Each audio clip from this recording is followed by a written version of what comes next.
How are you, mate? Yeah, good, man. Good. Thanks for traveling. Chris, we got a special guest today. Welcome to another Real Dad Movement podcast. Chris has flown in all the way from Wales to do a special. Been quarantined for 2 weeks. That's right. It's been awesome, the journey we've had together, and I've been wanting to get you on for a while, mate. But Yeah. as we both know, life can get in the way. But it's great to have you here today. Yeah, thanks, man. Yeah, it's awesome to be here. I've been wanting to get on myself, but yeah, been flat out as you know. Absolutely. In your time since I've known you, Chris, well, just for you guys listening or watching this on YouTube or on our podcast, I've known Chris for just over 4 years. We were just chatting about that earlier. We just had the second one. And in this time, you were a member of a gym I used to own, where we trained together there, as well as traveling all around the country. How long did you travel around the country for? We decided when I joined the gym with you, I think it was about it was around the October time I joined, and it would have been about 14 months we travelled for. So it was, I think I was with the gym about 6 months before we so it would have been later in the next year, because we ended up going in December. So yeah, we did 14 months or 16 months on the road. It was amazing. Darcy would have been just on one. Yeah, he's born in the October, so yeah, it was certainly life changing, man. Pretty unreal, man. Like it's cases like Chris's that we'll obviously dive into today, where there's so much change and so much has happened, but the one thing that is always constant that I find in life, mate, is the opportunities to improve ourselves. Like the one constant in life is change, but if we can change on our terms for the better, then we can continually handle the adversity we face. You traveled around the country, you started your own business, you've had lots of ups and downs, as we all had in 2020 with uncertainty. You had another child, so you've got three now, and you're settled back in. Is it around Newcastle, that area? Yeah, up nearly Ghana there, Yeah, so back not too far from me now, mate, which is great, so we can do this in person. But what a journey the last few years, not just in RDM, but in your life. But I guess I'd love to start with yourself, Chris, and sharing a bit of your background, what led to you joining the gym, but I think more importantly, especially for the dads listening in a specific way, what led to reaching out and being the actual, I forgot, Chris is the actual first member ever of RDM as well. There we go. I knew this was special. I knew there was something special here, mate. You're actually, absolutely. It's we've had interviews with the other fellas. Numbers, 3 through to 10 or 12. Our original crew was 28 in the first intake, but number two. Unreal, man. Yeah. Talk to us, mate. Share a bit about your background and yourself, and we'll take it from there. Yeah. Well, obviously, I grew up in Wales. Different experience to some. It was living in the Welsh valleys. It was it could be pretty tough on times, but it was great as well. There was a lot of good times there. And I had an opportunity to travel, to come over to Australia. It was always a life goal and ambition of mine to come and dive the Barrier Reef, which I did. Probably in my early 20s with a couple of mates. Did a 20-day trip or something. It was a bit of a crazy trip. And Australia's always been something that's been part that I've always loved Australia for some reason. As a Welsh lad growing up in Wales, who knows why? I still go for Wales in rugby, by the way. They got us, didn't they, last time? And then this opportunity came up to move to Australia with work, and at first I heard about someone else doing it, and I was like, I'd love to do that, but I've got 2 houses and blah blah. And I'm like, I drove home from work that afternoon. I was like, what are you thinking, mate? I'm 26. This is you haven't got a wife, you haven't got kids, you haven't got these major commitments.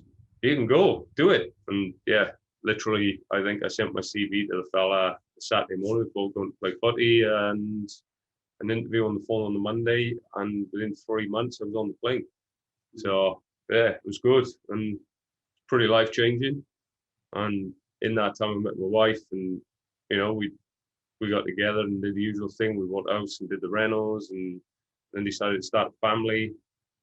And that brought us up to probably around the time when I joined the gym with Alex.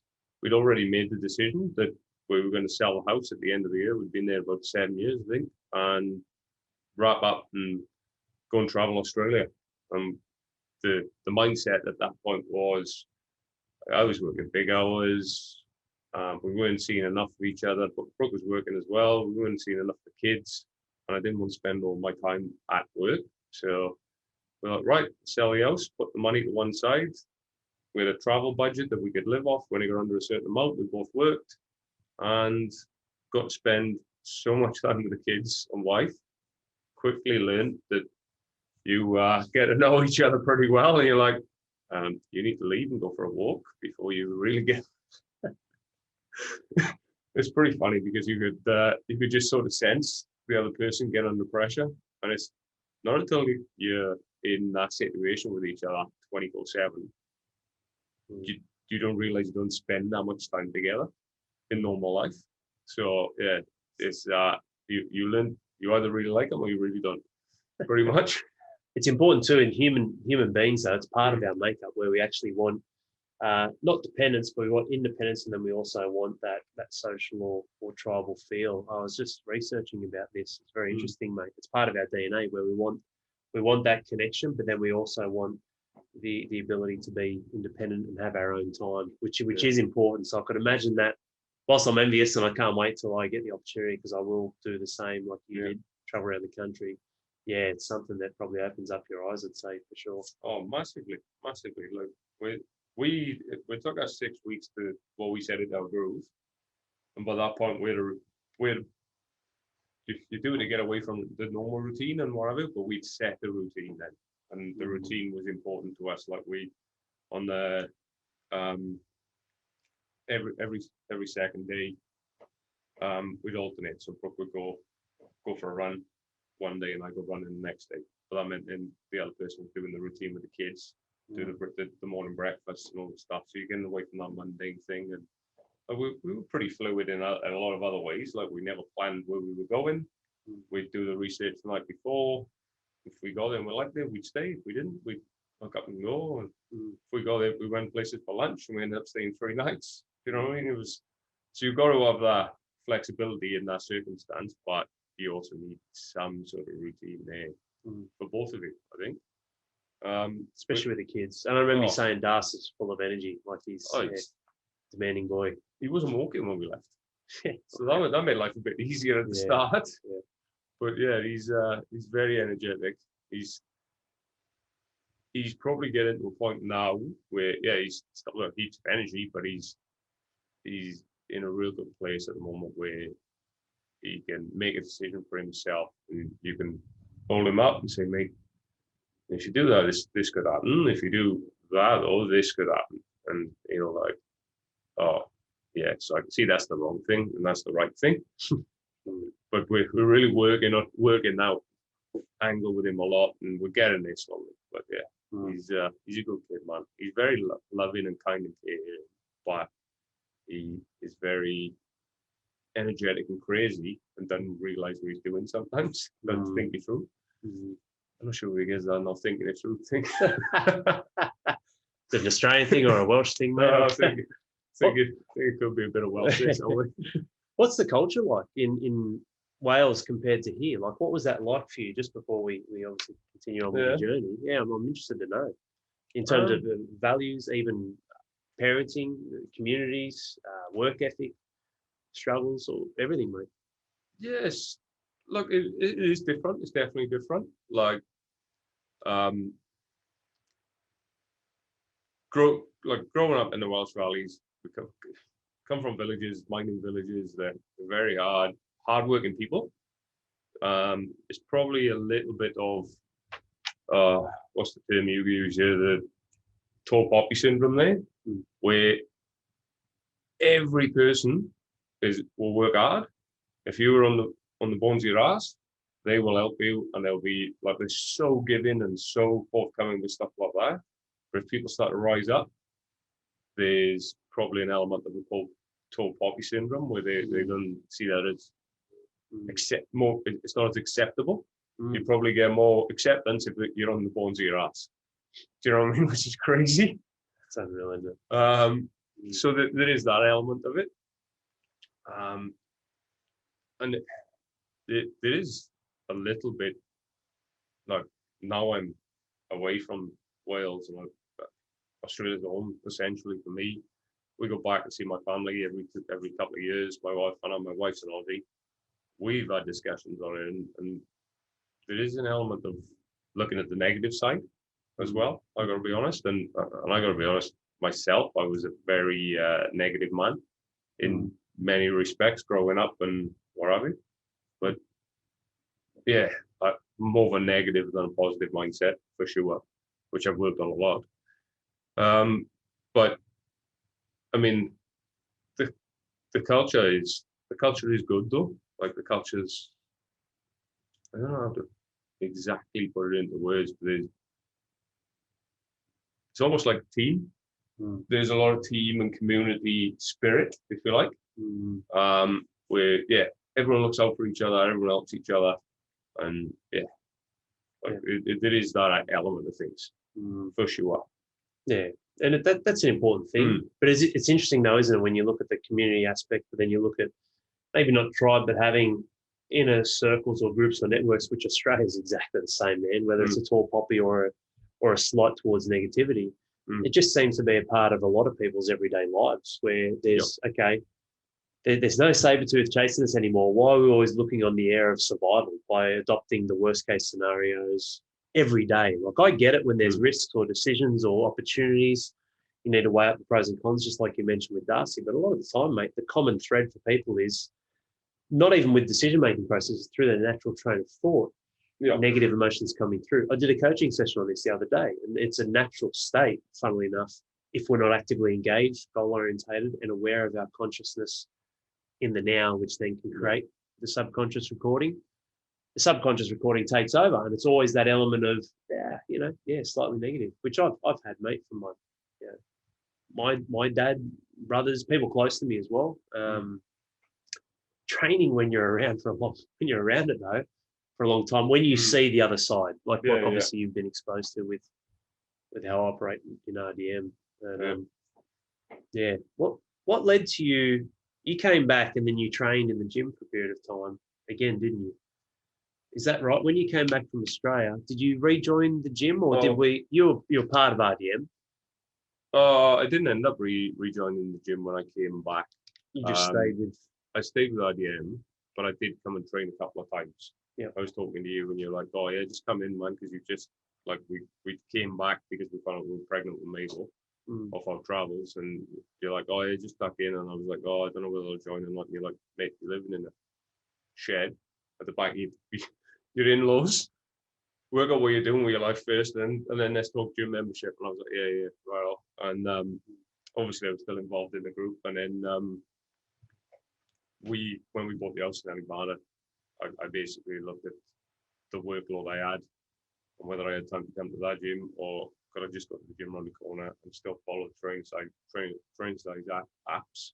And I just joined Anytime Fitness. Basically, that was the outcome there. Yeah, that's how that worked. What led to you joining RDM or reaching out? I mean, you're our first member, which is awesome, mate. And it's as you know, and you can explain, it's grown a lot. But what led to you reaching out and looking to join that instead of traveling, doing home bodyweight workouts, and coming back and joining a gym? Basically, I've been reading like a lot of self-help books and like I was looking for something. I didn't know what I was looking for. I wanted to grow and expand and get better and do better things. And I think a lot of the driver there was life changes when you're kids and your perspective totally changes. And you start to see a lot of the things you're doing, the wrong things you're doing in a different light. You're like, oh, hang on, shouldn't be doing this. Should be doing that. This is a better example for my kids. This is a better, do you know what I mean? And I was reading a lot of that stuff, like loads of books, and I was on Facebook and whatnot, same as everyone else. And then I know you'd reached out once or twice while I was traveling and just said, "How you going, mate?" More obviously, I knew you was genuine.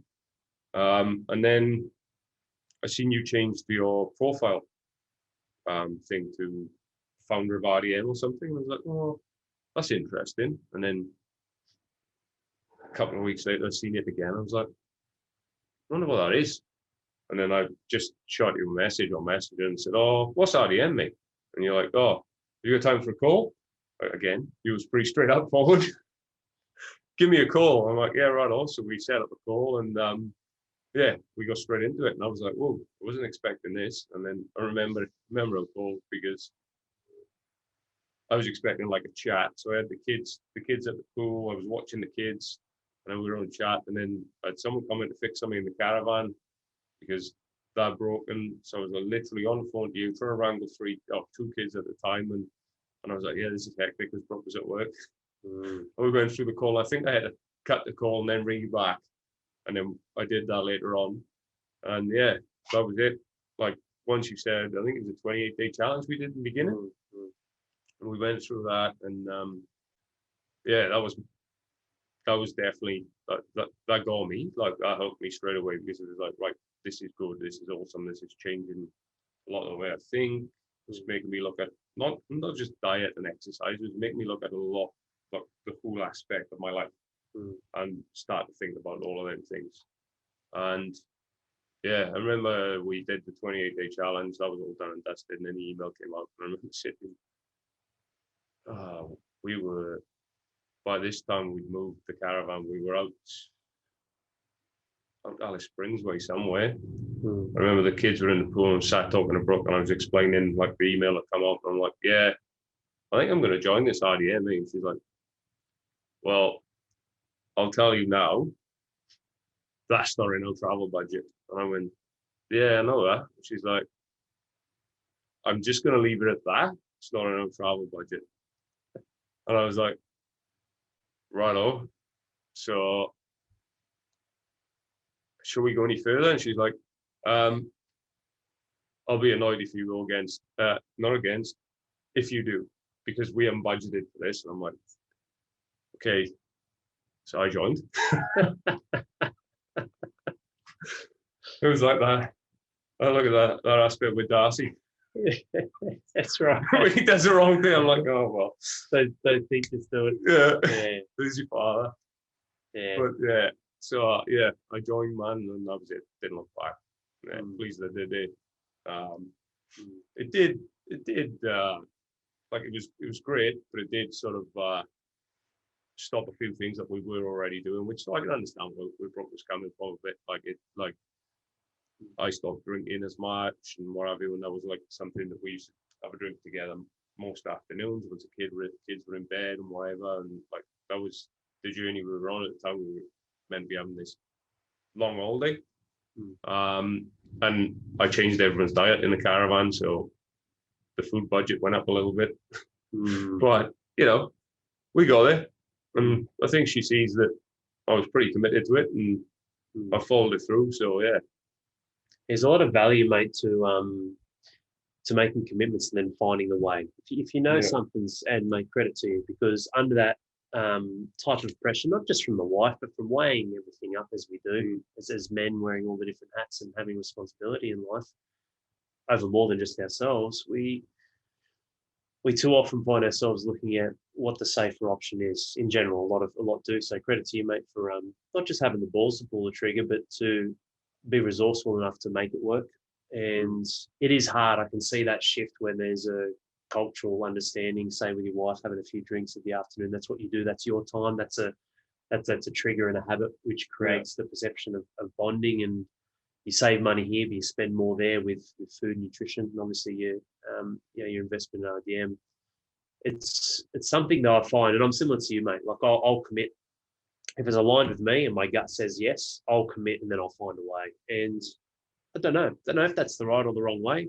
It's certainly gotten me out of trouble. It's given me elements of stress in life for sure, but it's gotten me out of a lot of trouble where I look back now and I'm like, yeah, actually, if I had just stuck to what was the appropriate measure and decision based off other people's opinions or something else, again, this has nothing to do with my wife either or yours or anyone else, but if I didn't stick to what I felt was right, I wouldn't be happy or fulfilled. I'd still have the gym. I'd probably still have the gym, be incredibly unhappy. RDM wouldn't be anywhere near what it is today.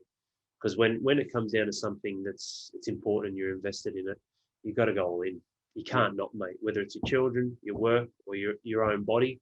All in for me right now with my own body doesn't mean being an elite athlete. All in means being smart with my night routine and my sleep, because the kids, being calculating on when I will exercise. So all in has different factors. It's not about just 100% intensity either. But man, pretty amazing. Like, I guess on the flip side, what if you didn't sign up? Like, what do you think would happen? And probably is going through a lot of fathers who are looking to push work, success, obviously try and be there for family, try and be the husband and their wife, try and keep their own identity. I don't know, mate. Like, you tell me from a personal level and your perspective for other dads out there who are isolated and alone, what is the alternative if they don't do something where they've got the right systems and tools and coaching in place to keep them on the path and keep them moving forward? Yeah, I reckon I'd still be reading books, waiting, hoping for the right time to action something in the books. And that's probably the big thing. You often put all these other things before yourself, and like your kids, or like everyone has the viewpoint. Like, you've got to make sacrifice when you have kids. Yeah, your life changes, but you aren't going to sacrifice yourself, because that's the worst thing you can do. It's the old analogy, what they tell in the airplanes: put your oxygen mask on first, because you can't help anyone else unless you look after yourself. Pretty much. Do you know what I mean? And that's what it was sort of heading. Yeah, I reckon I had an awareness that I needed to change something. What, how, I didn't really know. And if you're in that element, man, you need to take some sort of action. And if they can start walking every day, and that'll help your body, your mind, and everything else. Just do that. Like, if it's one thing you can do, give yourself 30 minutes a day to do some walk, like walking. 2 or 3 months down the line, your life will start to change, because you'll start doing other things, I can assure you. And it's important, man. For not just for yourself, it's important for your kids. Yeah. Like, let's be honest. Like, they are the most important thing in my life, by far, my kids. And yeah, like, the importance of what I do is for them, so that they see it. Do you know what I mean? So yeah. Yeah, I agree, man. My kids mean everything to me, and I would do anything for them, which means I want to be the man in myself who can do that. Yeah. And that's what people are. It's two sides of the same coin. You know, like, it's not like I said, I'm trying to be an elite athlete and train 6 days a week. Maybe some fathers can do that. Good for them. But then what are they letting down in other areas, probably in business, in work, probably in relationships? Like, there is a juggling act. Balance is hard to establish in concrete. Of one, it's definition, and two, feasibility in life. But life is a balancing act. And for me, I know if I've got the most energy, I'm looking after myself, walking, mentally, physically sound, absolutely, I can perform in life, which means being the best I can be for my children. Like, that's a huge thing, mate. Like you said with I like the airplane analogy. Like, it's so true. Put your own oxygen mask on first. Yeah. We quickly forget it. We just eat shit and sacrifice and give. And you'll see families, once the kids are grown up, as soon as they move out, bang, parents divorce, that's it. We stay together for the children. It's like, well, you didn't even create a continual connection of who you are individually and who you are as a married couple. And you see these patterns. And it's not that it's a right or wrong, it's just a choice, mate. Yeah. If you stay on your own isolated, what will change? You're keeping your own company. Yeah. But exactly. Yeah, it's fascinating to see that. How much has RDM changed? Like, you've been with us since day dot, mate. What have you seen and noticed over the last few years? It's changed massively, and it's exciting, man. Like, I reckon just this year, the change in RDM and this just since January, we're in March, we just gone into March, like, has been unbelievable. Like, the energy built through last year, through a time where the rest of the country was pretty much flat because of COVID and whatnot, and people are all looking at that negative element. The energy in the group just went crazy, and everyone looked out for each other and what have you. But yeah, man, just since Christmas, it's taken off, and it's exciting, like, really exciting. All the changes, I'm really enjoying it, man. I'm gonna be honest, it's good. Like, the support network is the tribe. That's everything. Like the guys have all got each other's backs.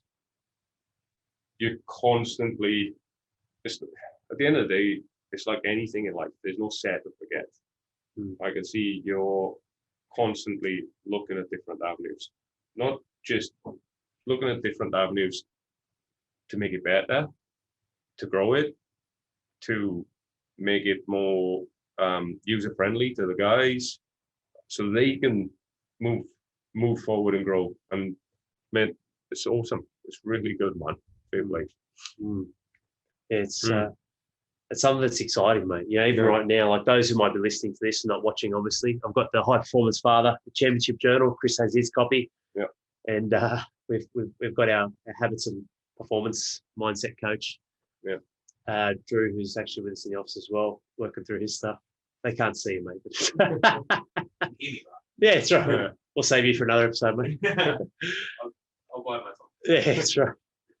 It's incredible to see this. And it's not that I'm unsatisfied. I used to say that, you know, grateful but unsatisfied. I'm like, well, hang on a minute. Unsatisfied is a negative term that is really a reflection of your actions. And it's like, no, I'm incredibly satisfied, incredibly happy with my life where I'm at, what I've done. But hey, I'm still living, right? I'm still here. We've still got more time. So why wouldn't I do more? Like, why not? Why would you stop? Yeah. You know, I've been in a constant state of creation. So why would you stop? You know, people say, why would you do something, or why this or why that? Why not? You know, like, and for me, mate, you're right. I've changed massively. I feel like 2020 was a year of reestablishing a strong foundation, being the beacon of light, and you know, not the holy man, some beacon of hope for people, being the beacon of light to go, hey, this is the pathway. We'll keep lining it, keep doing it.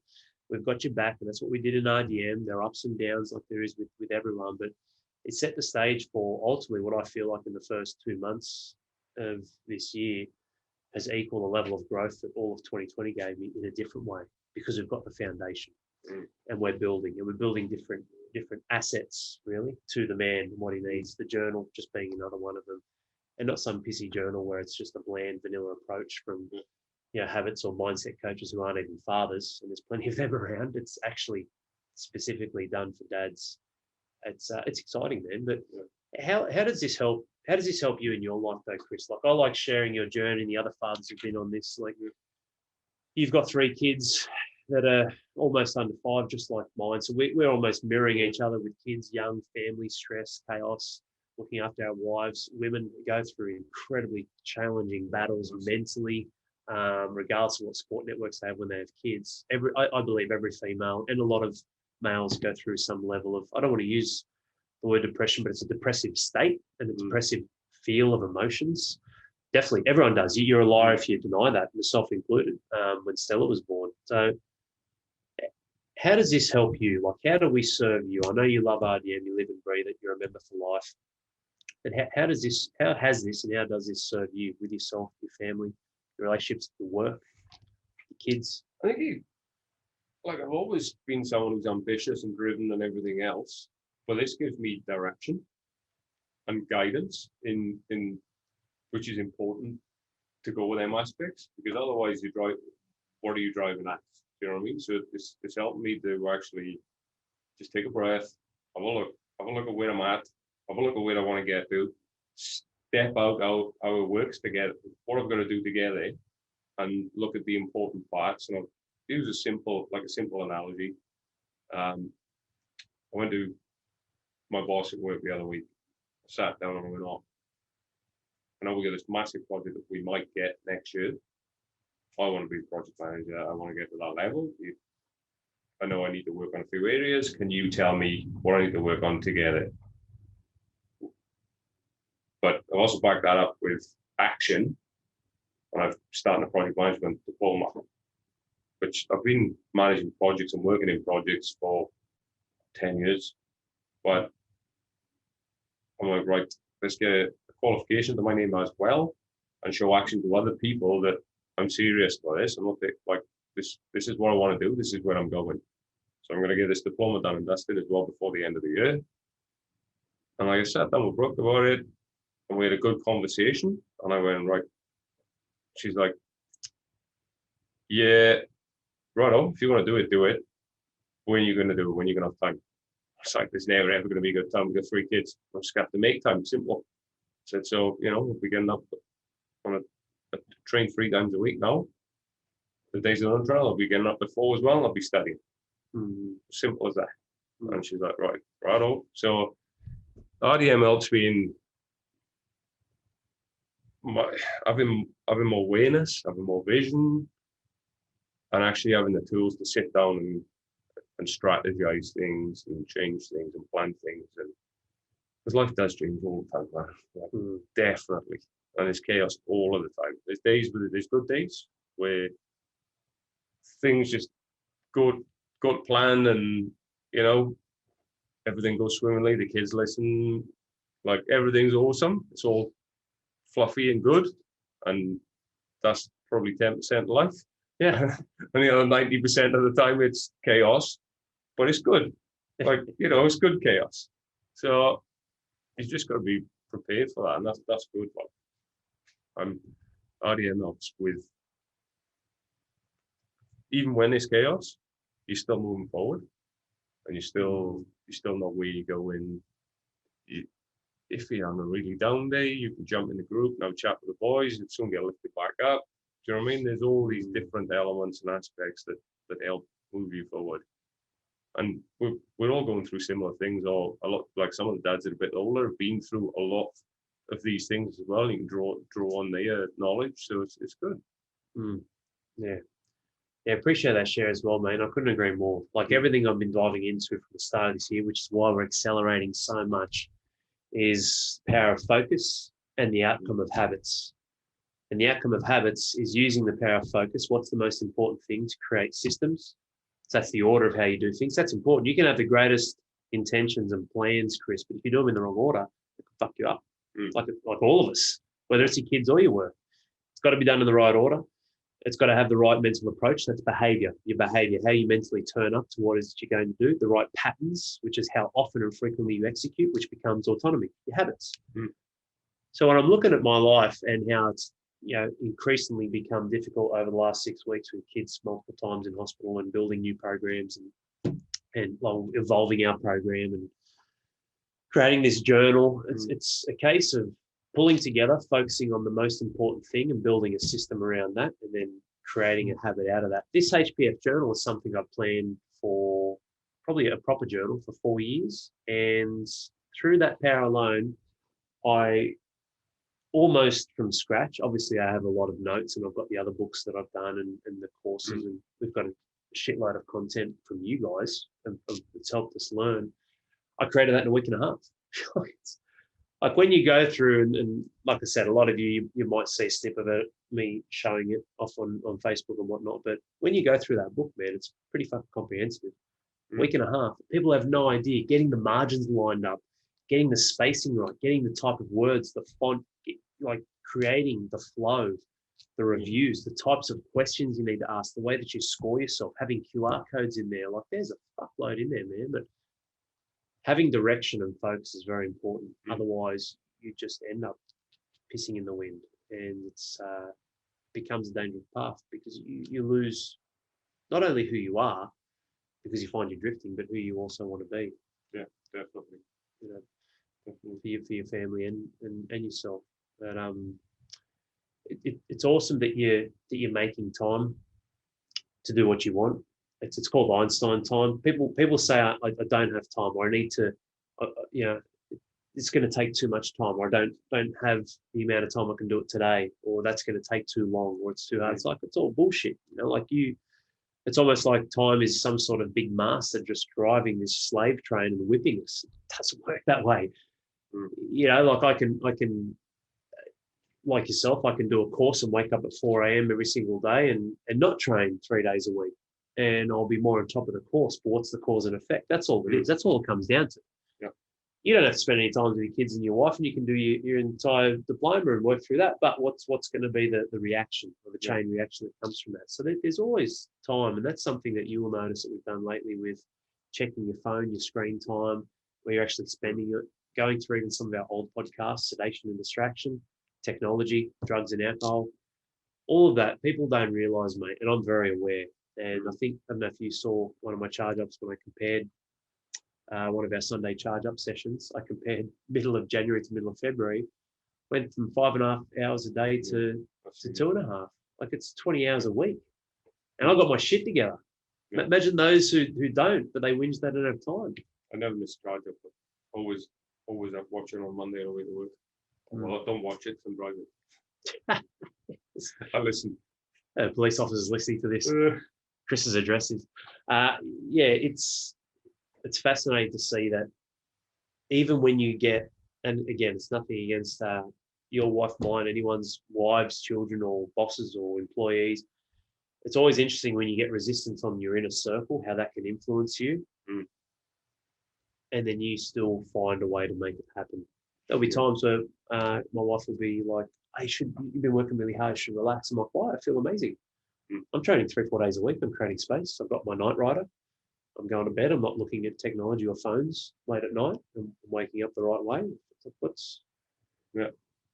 And I always have this, not to go on about this, but when we're looking at environment and helping us lift our standards, that's what RDM is about. You said in support of the other dads, you down, they lift you up. We continuously lift. I'm inspired and I'm accountable to the group. But I always think about it when I'm at the shops because I look like I walk really fucking fast. And sometimes I think to myself, I wonder if these people look at me and be like, what's the rush? Or this bloke's you're in a hurry or you're in a race. I'm like, that's just my standard. Don't compare your sprint to my standard. It's just normal. Yeah. And it's like, well, if I've got long legs, I'm about as, we're about the same. But how tall are you? About 6'3", 6'4"? 6'2", yeah. It's you got the legs, mate, and you got somewhere to go, and you got the muscles to carry it. Why dawdle? But it's funny because I'm always like, I'm just like get in, get out. I don't like the supermarket, so I'm running through the aisles as well. Yeah. I got plenty of time to cruise. I'll go out for a walk, or maybe hit the beach this afternoon. I've got walking and reading in my plan, in my power list to dos for myself. I've already trained early this morning at 5 a.m. Mate, I've got plenty of time. I'd rather spend that time to dawdle and be relaxed with nature and completely still than in a shopping centre. Yeah, definitely. Not relaxed. You talk about direction and focus. It's been awesome having you on, mate. I hope you've enjoyed it. And I guess as we slowly start to wind this up, focus and direction, very important. But what are the biggest, whether it's a belief, breaking limiting belief, physically, mentally, understanding environment, influence? I don't know, mate. Like you share with us, what's been the biggest breakthrough or revelation? Maybe it is direction, folks. What's been the biggest thing that you've gotten from RDM so far the last few years in your journey? I think it's a change in perspective, to be honest with you. It's changed my outlook in so many different avenues of my life that I used to be driven and what have you, but with that came a level of pig-headedness. Now I can be driven and utilize that energy at the right times, but with the right purpose, if you know what I mean. So I've got a wider perspective, open my eyes a bit to go, well, hang on, you don't just need to do that because that's going to piss this person off and that person off. But you need to do that, but with a bit more love, affection, and care. Do you know what I mean? I know I'm less reactive to situations then as well. So it's changed me in a big way, I believe. Like everyone else, I have my bad days, and then I have my good days. But yeah, overall, I'm moving forward and moving up. So yeah, it's massively changed my perspective on life, on learning, on all of it.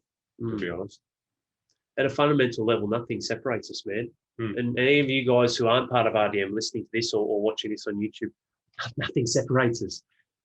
Yet at a fundamental level, when I say perception creates reality, it's the truth, or it can create reality if you allow it. Yeah. If you adopt the ones that serve you. And there's plenty of bad perceptions, right? Or perspectives, which is almost certainly the same word, or was when I looked it up in the dictionary. But when we're looking at the way that you see things, it's such a powerful thing, Chris, because from there, if you are actively engaged, what I spoke about earlier, conscious awareness, right, from the top down, you've got bottoms up, which is your subconscious in parts of the brain, And that becomes autonomy in life, which is great. If you're actively engaged, goal-orientated, driven, and focused towards expanding, then you create that type of autonomy in your life. So if you're actively engaged in your perspectives, how you see things, you've got the one thing that every human being craves, which is a higher level of control, which creates a higher level of certainty, which every human being craves. There are plenty of unknowns, but uncertainty is what kills people, which is a lack of action, a lack of focus, and a lack of vision. It's actually on the birth certificate. I went from a personal coach. When Lily was born, I told Corinne perception coach, and then when Roman was born, I told her to put down legacy coach. Just a shit stirrer. It's on his birth certificate. She's like, "Are you serious?" I'm like, yes, put it on there. Because a few years ago when Lily was born, that was the big breakthrough I had. It was always there, but I was like, man, if we can change the way we see, the lens in how you see things, then everything else can trickle on. And I always think of a chicken and egg when I talk about state, right? The state that you're in, which is in the back of these books and with music, what you're reading, what you listen to. But then I'm like, what comes first, state or perspective? State or perspective? And I'm like, well, if you're actively engaged in having control over the way you see things, your perceptions, when subconsciously something happens, you go out to get in your car and someone, nearly drives up the back of you, or someone cuts you off, or when you immediately enter states that are part of your instinctive nature, you have the active ability to seek control straight away, and whatever your reactions are, dissolve them to then respond. That's a powerful thing, mate, because if you have that, then you'll have a better state, which means you'll make better choices, which means you'll take better actions off those choices, which means you'll have better experiences, which means you'll be a better leader, which means you'll have a more fulfilling life with more meaning and reward, which means you'll be a better father and husband. Like it all, can you see the flow on effect, mate? So a knock-on effect, yeah, for sure. It's that small domino, isn't it? That one thing changes it all. Does, really does. What will be your advice, mate? If there's a father listening to this and he's in a place where, he's got too much stress and chaos in his life. He needs to get his shit together. He needs to become the man that he knows he can be for his family. He needs to look after his own health, get his energy back, even rewind his body clock. You're in amazing shape, mate. You've done really well, given since you started. We've got before and after photos and all that. But the whole hog, the holistic approach, like you said, what would be your advice to him if he needs to get his shit together and he's struggling at the moment? Yeah, well, obviously going RDM. This wasn't a plug, by the way. No, but thank you, mate. Like, essentially, you just need to. We call it creating space inside RDM, but you need to take some time for yourself. And the best way I find is short walks, or like a walk in nature, or what have you, or just go and sit and listen to the beach. If you don't feel like walking, go and sit on the beach and listen to the waves and create some time out for yourself from the chaos. And get some clarity, because as soon as you've got time and everything's calmed down, you've got a bit of clarity. The little things you can change to move yourself forward, write them down and action them, because action is the key. You've got to start taking action. You can't just sit there feeling sorry for yourself. So that's essentially what I would advise, and that's the big thing. The big thing within this group that's done every day is everyone takes action every day. And the boys will be honest, when they feel down, they feel down. And we've got the beauty of the group. We jump in. I'm like, someone's going, right, I'll get my shoes on and go through. I don't feel like it, but I'm going. And once you've done, it's like, yourself, when you play footy, when I play footy, how many times do you turn up to training like, just don't really want to train today. Like middle of winter, like training in Wales, man. It was like that. The ground was like frozen solid. It'd be like -2. It's like, I could sit in the lounge and watch TV, or I could go rugby training. I don't really want to go, but I'll day at work. And you'd go, and you'd have your best training session you've ever had. Because once you're out the door, you're going to enjoy it. Yeah. Like, that's where, like, the sessions you turn up on, you're like, at one point, you probably put too much pressure on yourself. But the ones you're like, I can't be bothered. Once you get it and you do it, you feel amazing. Yeah. So, just take the action. Great advice, man. Realign with yourself by creating space so you can be still and get clarity, and then take action off the back of that on who you want to be. love it. And I couldn't agree more too with the performance side of things. It's a book that I was reading, the studies that show that. Olympics are a perfect example, right? 4 years, pressure cooker, game on. It's a game of millimeters or milliseconds, depending on the event. And those who fumbled, even in interviews, their thought process has changed from what they've worked so hard to condition automatically in a positive way to midway through actually thinking. This is the power of habit and creating the perspective in an active engagement environment so that when you're faced with 90% of your life, which is autonomous, you already know what to do. You just do it. Yeah. And then there was an interview with one of the, I can't remember her name, and she was killing it and then would have hit a world record, hit the last hurdle, finished 7th.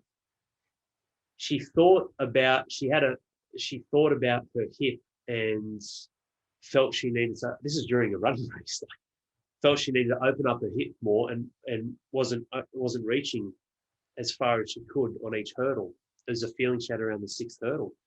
So come the 9th, bang, the calibrations were out. She had to think about it, which you think about all the moving parts. Our mind right now can focus on one thing. It runs at 40 megabits per second. Our subconscious, 40,000. So instead of her body doing the talking and the work and the action, she fucked it, obviously. It didn't even get a medal. She's multitasking. Yeah, yes. Females. Let the females have multitasking. It's a scam. Doesn't work. It'll never work.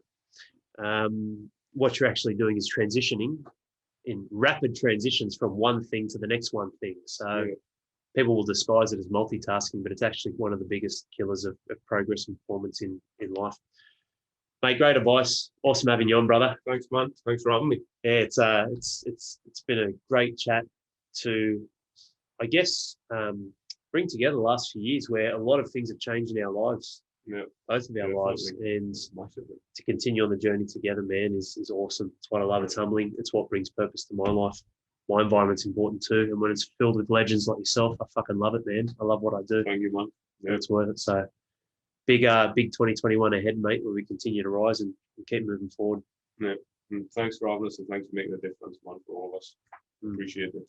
Yeah, pleasure, mate. It's I say it, man. It's the change the world needs, and it does not go lightly with the words that I speak and how I feel about that, mate. That's for sure. Our event was awesome too, wasn't it? Oh, incredible. Incredible. That was good, man. The engine was unreal. Yeah. Buzzing for weeks after it. Yeah. So good. Very unique what we have here, Chris, and it's not just me, it's the entire crew that makes it, including the coaches. Oh. And the big man there in the corner was you could tell his love and commitment with his tears on top of him out there. It was amazing. Yes. Oh, Drew. Our mindset coach. That's why we're giving coaches a wrap to wrap up this podcast, because he's here. That's it. We'll do a triple next time. We'll get Drew and someone else on. Chew the fat. Thanks again, mate. It was awesome having you. Hope you guys enjoyed this and got a lot out of it. Make sure you tune in for more episodes. Coming episodes, we're going to be talking about black magic, how to use your words properly instead of self-sabotaging, and ultimately the worth of self-worth. Too often we deflect compliments and self-sabotage through not allowing and not holding and creating space inside of our lives to ultimately acknowledge and celebrate. Yeah, you get up at 4:30, Chris, that's a celebration. You go to the gym, that's a celebration. You hit your sets, your reps, like that. They're wins, man. They're wins. It's not a case of the old golfer's technique where it's like, oh, you got that shot in. Oh, well, about time I got one in. Even a blind squirrel gets an acorn. Like, you hear just weird fucking sayings, man, on the golfing course. It does not make any sense to me. One, maybe because I'm Australian, but two, because they're basically nullifying any progress or any achievement they've made. Yeah. You know, it's like, all right, here's the positive. Let's bring a negative in and bring that back to zero. What a fucking nightmare to live that way. Yeah, it's not good. Thanks again, mate. Hope you guys enjoyed this and tune in for more episodes soon on Real Dad Movement. Thanks, buddy. Cheers.